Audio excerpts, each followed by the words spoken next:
আজকে ভোরে বুলবুলকে গাজীপুরের কোনাবাড়ি থেকে আটক করা হয়েছে।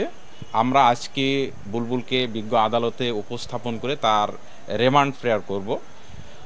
তাকে রিমান্ডে দিলে আমরা তাকে জিজ্ঞাসাবাদ করে যে এই সুমন এটা কি হত্যাকাণ্ড নাকি সুমন আত্মহত্যা করতে বাধ্য হয়েছে, এই বিষয়গুলো আমরা কিন্তু খতিয়ে দেখব।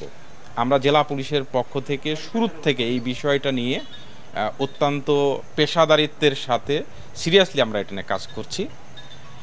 আমরা বুলবুলকে রিমান্ডে পেলে আমরা টিম গঠন করে তাকে জিজ্ঞাসাবাদ করব এবং এই মৃত্যুর এটা হত্যাকাণ্ডও হতে পারে, এটি সুইসাইডাল ঘটনাও হতে পারে, আমরা এখনও নিশ্চিত না।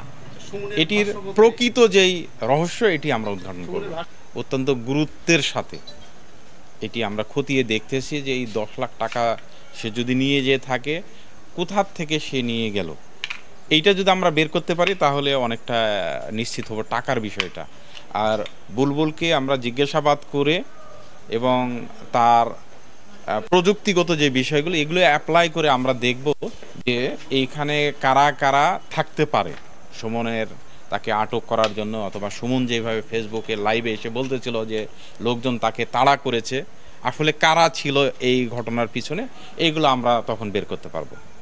আর পোস্টমর্টেম রিপোর্টটা পেলে আমরা জানতে পারবো বা নিশ্চিত হতে পারবো যে আসলেই এটি হত্যাকাণ্ড ছিল নাকি সুমন আত্মহত্যা করেছিল।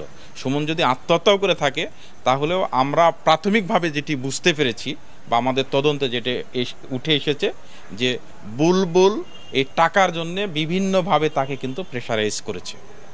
তার সাথে অর্থনৈতিক একটা লেনদেন ছিল। তার এই ফেসবুক লাইভ থেকে আমরা যেটা জানতে পারি যে 70,000 টাকা তার কাছ থেকে নিয়েছিল এবং এটি সে সুদের বিনিময়ে নিয়েছিল।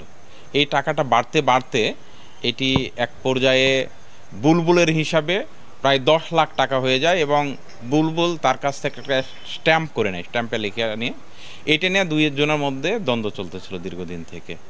তো 17 তারিখ রাত 10:30টার দিকে এই ফেসবুক লাইভে এসে সুমন দাবি করে যে সে এই টাকাটা মহাদেবপুর থেকে নিয়ে যাচ্ছিল, এমত অবস্থায় রাস্তার মাঝখানে বুলবুলের কিছু লোক দিয়ে তাকে অ্যাটাক করেছে এবং তাকে মেরে ফেলবে।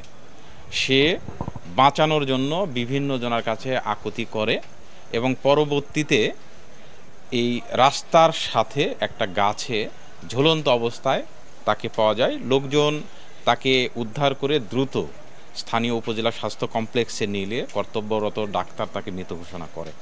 এরপর পুলিশের কাছে যখন এই বিষয়টা আসে, পুলিশ এটি তৎক্ষণাৎ একটা হত্যা মামলা হিসাবে এটি একটা মামলা রেকর্ড করে নেয় এবং এটির সাথে জড়িত মূল যে আসামি বুলবুল তাকে গ্রেপ্তারের জন্য বিভিন্ন জায়গায় অভিযান পরিচালনা করে।